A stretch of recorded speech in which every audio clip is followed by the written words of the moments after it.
Ja neviem, teda poď sa škrábe, či má boky, alebo či je to normálne. Okúpeme ho a uvidíme. Zajtra ho okúpeme. Zajtra nemôžeme. No po obede. Ty si dneska musíš uložiť robiť. Máme zápas, vieš? Ešte nevieme, čo sme mali novení. Maťo, tebe chodia od Kloknera maily? Tak to je Klokner. Okay. Ne. Ja som mu dala tvoju mailovú adresu. Urban, povedz mu niečo, hoď mu niečo. Lebo ja... Rýchlo to chyť. Lebo ja ho teraz filmujem.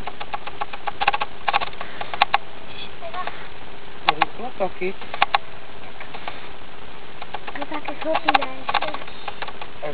No, kde je gulička? Pozri. Kde je gulička? Poď sem.